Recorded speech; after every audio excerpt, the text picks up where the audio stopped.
In this video, I wanted to compare the recently revealed Final Fantasy VII Rebirth with Final Fantasy 16.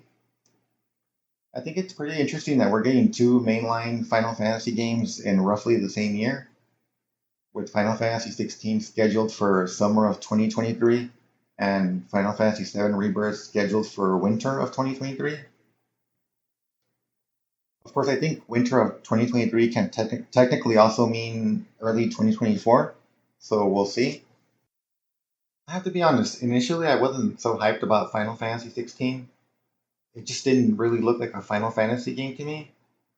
And in some ways, it's not your typical Final Fantasy game. I think it's being developed by a different team, so it's a bit of a different take on Final Fantasy. But I have to say, as I've seen more trailers, it's really starting to grow on me. The newest trailer with all the summons fighting looked really cool. The thing I noticed in the trailer is that it's possible that the summons might actually be people who transform. For example, look at this lady at the beginning of the trailer. Doesn't it look like she's kind of transforming?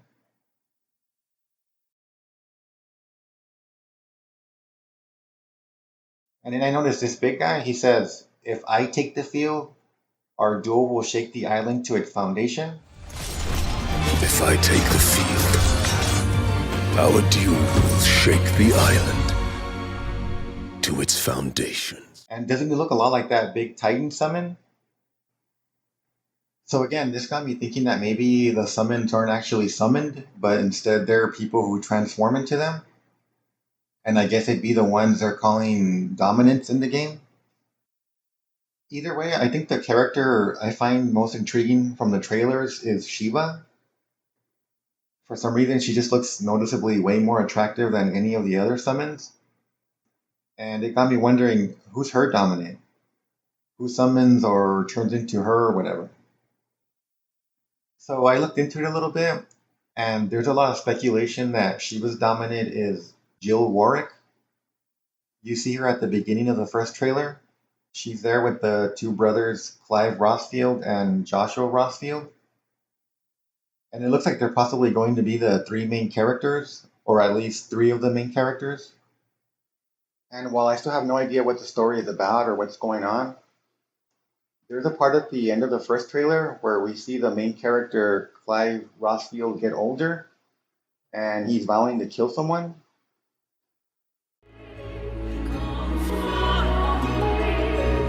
I'll kill you. If it's the last thing I do. So it got me thinking that maybe revenge is part of the story. And if so, who does Clive want to kill? There's another scene that got my attention where Clive is with a group that seems to be looking for Shiva's dominant, which again, if the theories are true, would be Jill Warwick.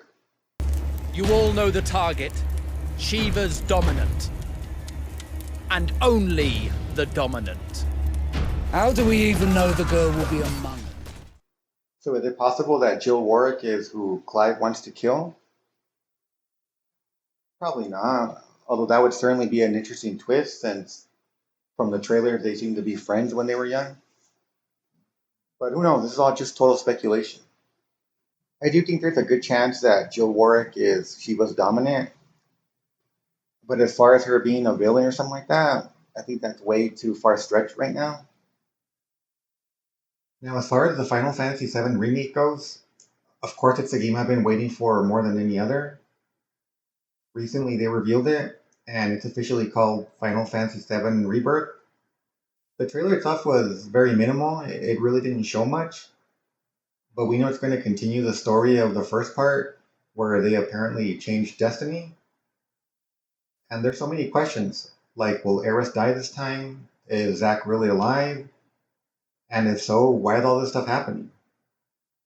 Honestly, it seems closer to a sequel than a remake at this point, and that's why I find it so intriguing. But overall, it's just interesting to see the contrast in these two Final Fantasy games. Final Fantasy VII is the typical Final Fantasy that I'm used to, with sort of sci-fi environments and gorgeous characters who are usually in their teens or early 20s. While Final Fantasy 16, in my opinion, looks a bit more like Skyrim or Dragon Age or even The Witcher, all those type of medieval action RPGs that we see a lot of. Also, it's important to point out that Final Fantasy 16 is the more mature one. It has blood and it'll probably be rated M. It's supposed to be a pretty dark story from what the developers have said. But if I had to choose which one I'm more hyped for, of course it's still Final Fantasy VII Rebirth. But suddenly Final Fantasy 16 is looking really interesting also, and it could end up surprising us.